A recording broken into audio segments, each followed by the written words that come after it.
Hey guys, तो आज से मैं वर्ल्ड ऑफ इमोर्टल्स सीरीज के नोवेल को भी एक्सप्लेन करूंगा, लेकिन ये ऑफिशियल एपिसोड से अलग होगा क्योंकि डोंगहुआ और नोवेल में बहुत ही ज्यादा डिफरेंस होता है। हालांकि डोंगहुआ सीरीज की स्टोरी नोवेल से ही रिलेटेड होती है, लेकिन जो ऑफिशियल एपिसोड होते हैं वो कुछ सीन्स को कट कर देते हैं या आगे पीछे कर देते हैं। जो नोवेल में बाद में दिखाया जाता है वो डोंगहुआ वाले पहले ही दिखा देते हैं, लेकिन नोवेल में बाद में दिखाया जाता है। इसलिए ये जो वीडियो है ये ऑफिशियल एपिसोड से अलग हो सकता है। और जब मैं इसे पढ़ रहा था तब मैं खुद ही कंफ्यूज हो गया था कि मैं एक्सप्लेन कैसे करूं। बड़ी मुश्किल से मैंने इसे जैसा समझा वैसा ही एक्सप्लेन कर दिया। मैं ये पहले ही बता देता हूं कि ये वीडियो ऑफिशियल एपिसोड से थोड़ा अलग होगा। यदि मुझे इस वीडियो में अच्छा रिस्पॉन्स मिला तो मैं अब से नोवेल एक्सप्लेन करना भी कंटिन्यू करूंगा। तो अब बिना किसी बकवास के वीडियो स्टार्ट करते हैं। तो इस वीडियो के शुरुआत में हमें जियो चेन और बाकी सभी लोगों को तेजी से आगे बढ़ते हुए दिखाया जाता है, लगातार अपनी जगह बदलते हुए, ताकि किसी भी खतरे से बच सकें। थोड़ी ही देर बाद उन्होंने देखा कि मुख्य सड़क के बीचों बीच दो ताकतवर योद्धा एक दूसरे से भीषण युद्ध कर रहे थे। उनमें से एक आदमी पूरा काले कोहरे में लिटा हुआ था, मानो अंधेरे से ही बना हो। दूसरी तरफ एक महिला थी जो रंग बिरंगी बादलों की चमक में घिरी हुई थी। दोनों के बीच की लड़ाई किसी साधारण टकराव जैसी नहीं थी, बल्कि ऐसा लग रहा था जैसे दो देवता अपनी शक्तियों को परख रहे हों। वो आदमी अपने हाथ में एक दिव्य तलवार लिए हुए था जो चारों दिशाओं में घूम रही थी। उसकी हर एक हरकत से ऐसा महसूस हो रहा था जैसे वो खुद को इस दुनिया का सबसे ताकतवर योद्धा मानता हो। उसकी तलवार इतनी शक्तिशाली थी कि जहां से गुजरती वहां की जगह अपने असली रूप से बदल जाती, जैसे वहां कोई दूसरी ही दुनिया बन रही हो। ऐसा लग रहा था कि उसने अपने चारों ओर एक खास डोमेन बना लिया है जिसमें सिर्फ वही राज करता है। लेकिन दूसरी ओर वो महिला भी कम खतरनाक नहीं थी। उसके आसपास एक अलग ही तरह की ऊर्जा थी। वो जगह जहां वो खड़ी थी बाकी दुनिया से अलग दिख रही थी। ऐसा लग रहा था जैसे वो अपनी एक छोटी स्वतंत्र दुनिया बना चुकी हो, जहां उसके अलावा किसी और की शक्ति काम नहीं कर सकती। जब काले कोहरे में लिपटा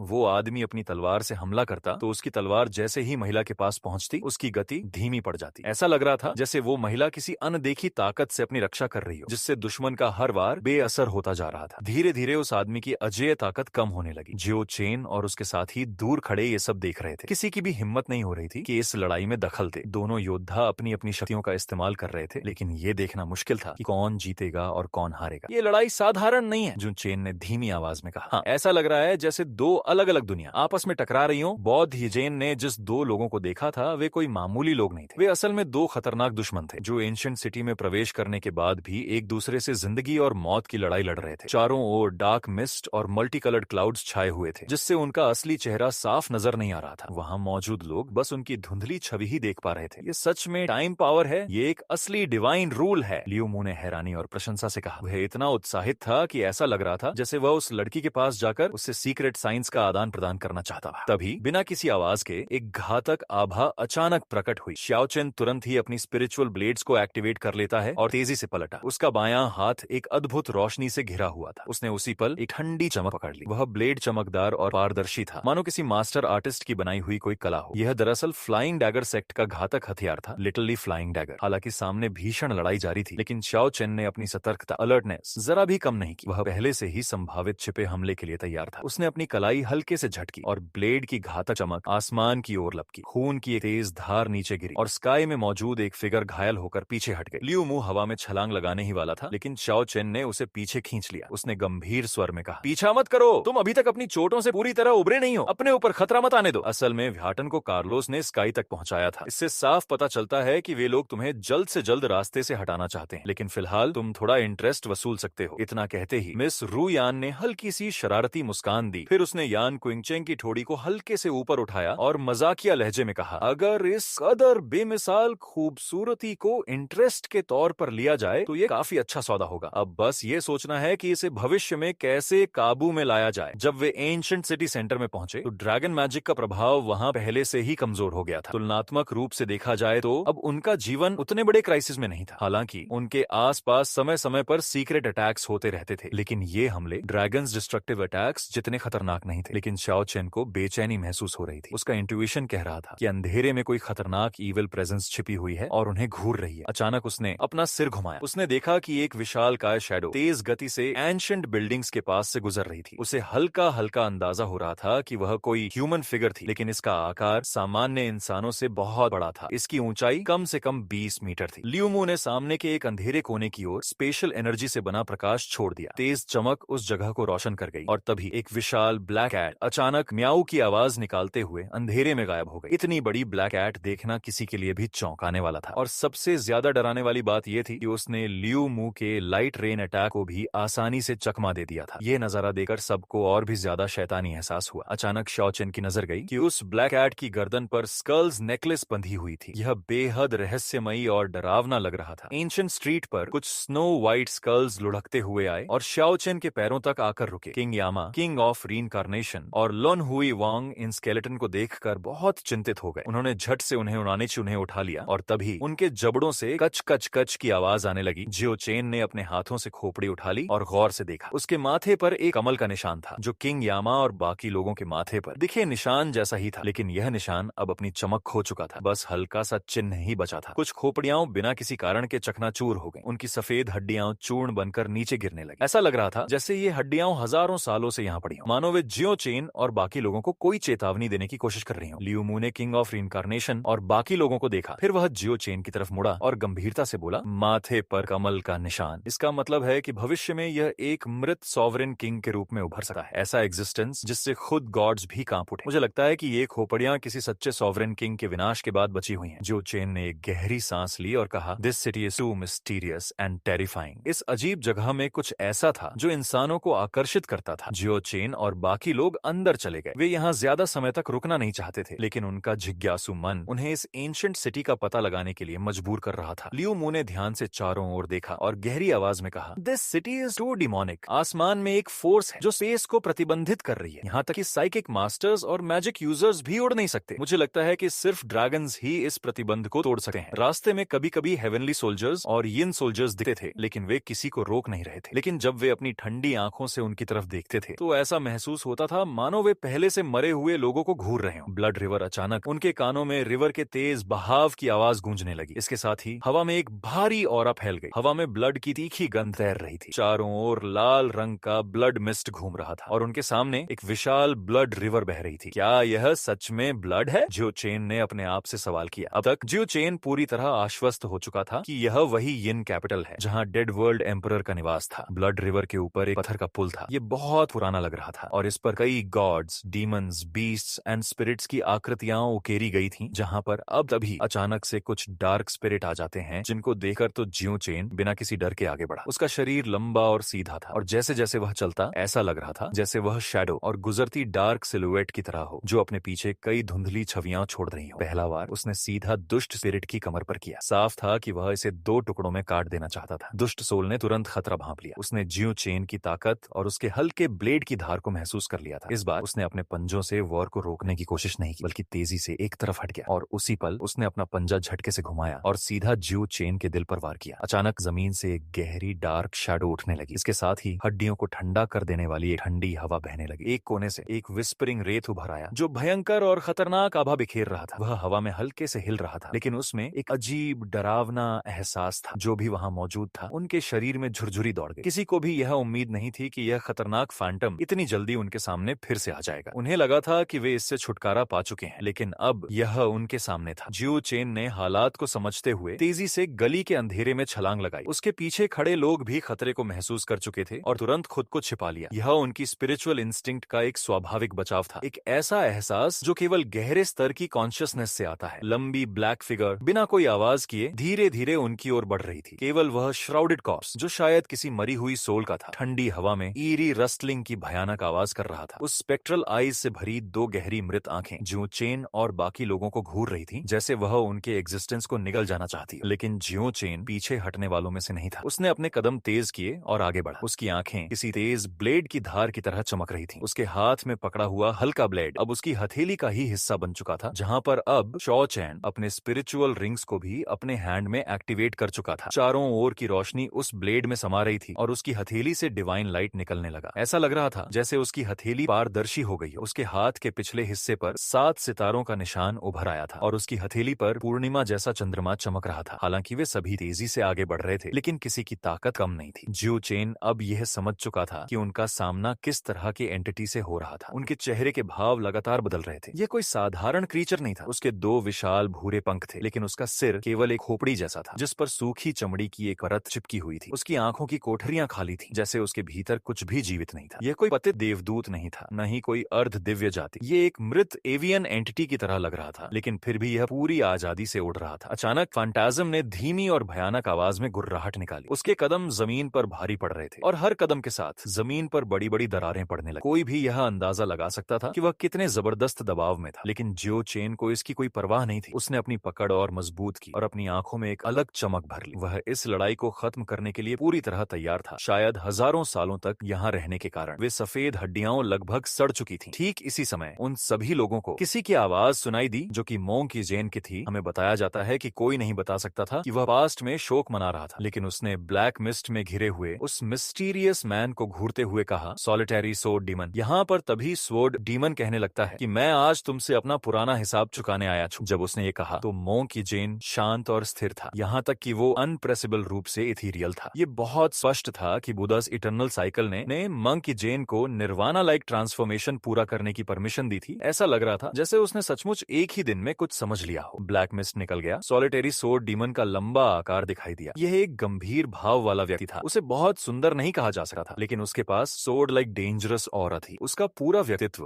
एक तेज सोर्ड की तरह था जो शीत से बाहर निकली हुई थी। यहाँ पर सोर्ड डीमन कहता है कि तो ये वास्तव में तुम ही हो। जो सुनकर तो मोंकी जेन बहुत शांत था। लगता है कि लेजेंडरी बुदास मिस्टिकल पावर्स सच में आसमान तक पहुंच गई थी। जहाँ पर तभी स्वॉर्ड डीमन कहता है कि सिर्फ एक मैजिकल आर्टिफैक्ट ने तुम्हें पूरी तरह बदलने में केपेबल बना दिया। मैं तो समझ रहा था कि धर्मा लिनिएज खत्म हो चुकी है, लेकिन मुझे नहीं लगा था कि कोई तुम्हारे जैसा भी सामने आएगा। सॉलिटरी स्वॉर्ड डीमन आवाज उसके चेहरे के भावों की तरह ही गंभीर थी। कितनी बार लाइफ एंड डेथ का सर्कल कंटिन्यू चलता आ रहा है। ये तो एंशिएंट टाइम से ऐसा ही होता आया है। कितने देवताओं के सिर कटे, कितने गोस्टली चेहरे सामने आए, जहां पर अब मोंकी जेन ने हल्के से बुद्धिस्ट स्क्रिप्चर्स को रीड करना शुरू कर देते हैं। ऐसा लग रहा था जैसे उसने काफी कुछ समझ लिया। तो आज के लिए इतना ही। ये सिर्फ एक डेमो वीडियो है। यदि अच्छा रिस्पॉन्स मिला तो मैं और भी वीडियो लाऊंगा जो कि नोवेल बेस होगी, लेकिन यदि अच्छा रिस्पॉन्स नहीं मिला तो फिर कोई दूसरी सीरीज आएगी। तो मैं मिलता है किसी और वीडियो में। तब तक के लिए बाय बाय।